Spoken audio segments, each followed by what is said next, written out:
La directive européenne et la législation française en matière de sécurité se traduisent par l'obligation pour les contrôleurs aériens de signaler, notifier, recenser, étudier tous les accidents, incidents graves et incidents significatifs connus des organismes de la navigation aérienne.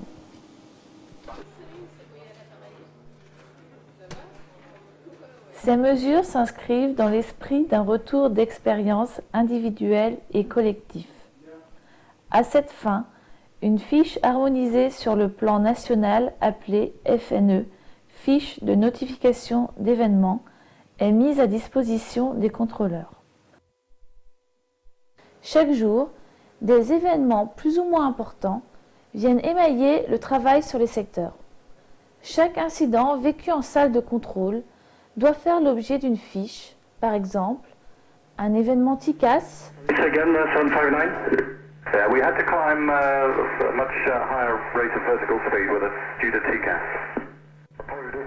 un déclenchement de filet de sauvegarde, une similitude d'indicatif,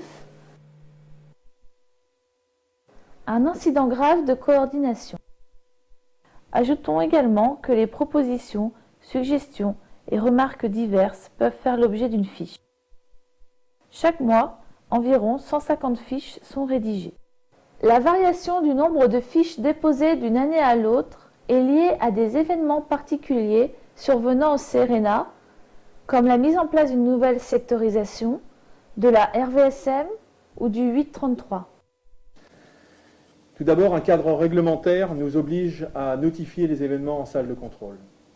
De plus, dans le domaine de la sécurité, il est important d'avoir une visibilité sur ces événements afin d'y apporter remède et de favoriser le retour d'expérience.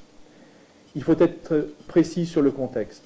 Il faut indiquer la date, l'heure, le secteur de contrôle pour les enregistrements radio, la position de contrôle pour les enregistrements téléphoniques.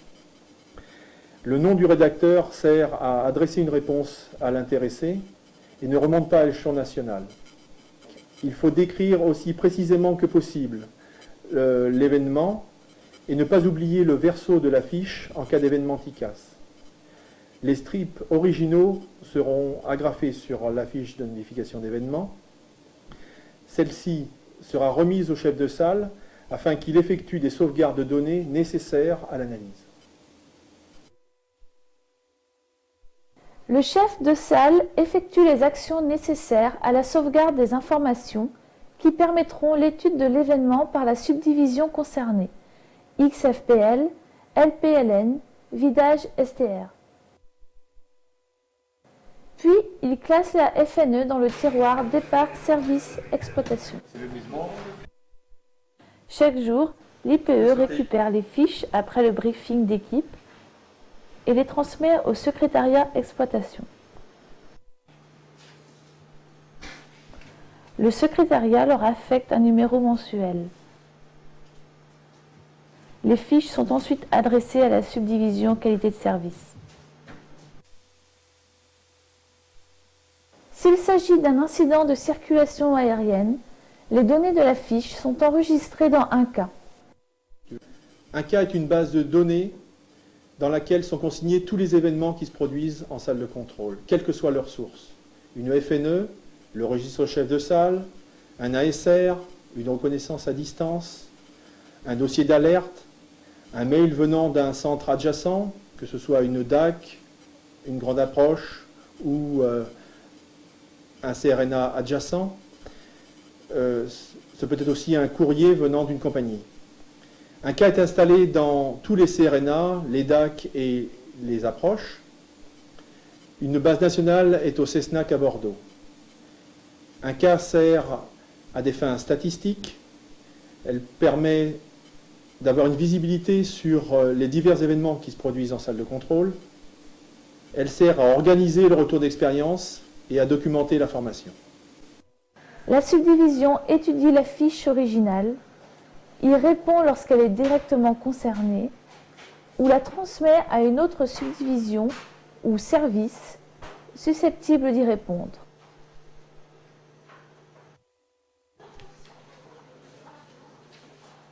La qualité de service centralise ensuite les réponses,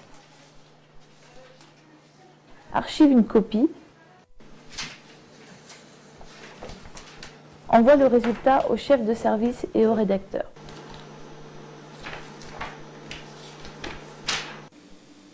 La FNE sert à repérer un dysfonctionnement en salle de contrôle. Elle sert aussi à alerter l'encadrement et la salle de contrôle sur des problèmes opérationnels ou des problèmes liés à la sécurité. Une analyse est effectuée par la subdivision concernée. Une réponse est adressée au rédacteur et est diffusée en salle de contrôle. Elle servira éventuellement de support à des séances de formation ou de briefing.